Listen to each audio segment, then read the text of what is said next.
السلام علیکم ورحمۃ اللہ وبرکاتہ۔ بسم اللہ الرحمن الرحیم۔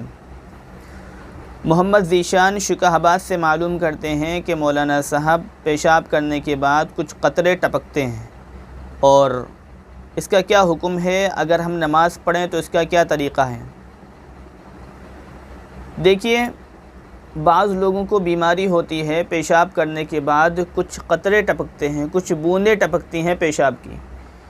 تو اس کے 3 طریقے ہیں اور تینوں طریقے میں آپ کو بتا دیتا ہوں، اور آپ جس طریقے پر چاہیں عمل کر سکتے ہیں۔ جو بھی طریقہ آپ کو اچھا لگے آپ اس طریقے پر عمل کر سکتے ہیں۔ پہلا طریقہ یہ ہے کہ اگر آپ کی بوندیں ٹپکتی ہیں، قطرے ٹپکتے ہیں، تو آپ اپنے انڈر ویئر میں ٹیشو پیپر رکھ لیجئے، اور جب بھی آپ پیشاب کر کے فارغ ہوں گے تو جب بھی قطرے ٹپکیں گے، بوندیں ٹپکیں گی تو وہ آپ کے ٹیشو پیپر میں لگ جائیں گی، آپ کے کپڑوں پہ نہیں لگیں گے، آپ کے کپڑے محفوظ رہیں گے۔ اور جب نماز کے وقت ہو تو آپ اس کو نکال کے پھینک دیجئے، آپ کے کپڑے محفوظ رہیں گے، کپڑے بدلنے کی بھی کوئی ضرورت نہیں ہے۔ اور دوسرا طریقہ یہ ہے کہ اگر آپ نے ٹیشو پیپر نہیں رکھا تو اکثر لوگ انڈر ویئر پہنتے ہیں، پاجامے کے اندر بھی پہنتے ہیں اور پینٹ کے اندر بھی پہنتے ہیں۔ تو اگر آپ نے پیشاب کیا، پیشاب کرنے کے بعد آپ کی کچھ بوندیں ٹپکیں، کچھ قطرے ٹپک گئے پیشاب کے، تو وہ آپ کے انڈر ویئر میں ٹپکیں گے۔ تو جب بھی نماز کے وقت ہو آپ وہ انڈر ویئر نکال کے ہٹا دیجئے اور آپ کے کپڑے محفوظ رہیں گے۔ دوسرا طریقہ یہ ہے۔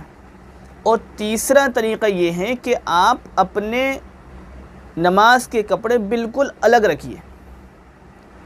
آپ جو کپڑے پہنتے ہیں اس سے الگ ہونا چاہیے نماز کے کپڑے، کیونکہ جب آپ پیشاب کریں گے آپ کے قطرے ٹپکیں گے تو وہ کپڑوں میں لگیں گے۔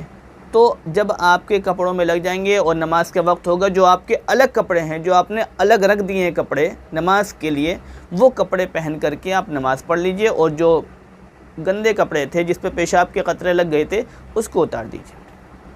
تو یہ 3 طریقے ہیں۔ ان 3 طریقوں میں سے آپ جس طریقے پر چاہیں عمل کر سکتے ہیں۔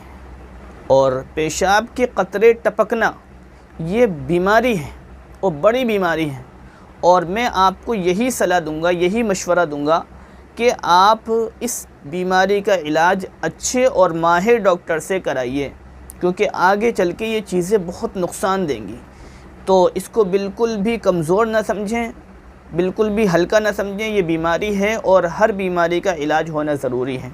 تو گویا کہ اس کا بھی علاج کروانا ضروری ہے، اور اچھے اور ماہر ڈاکٹر سے علاج کروائیے۔ اللہ ہم سب کو عمل کی توفیق عطا فرمائے۔ السلام علیکم ورحمۃ اللہ وبرکاتہ۔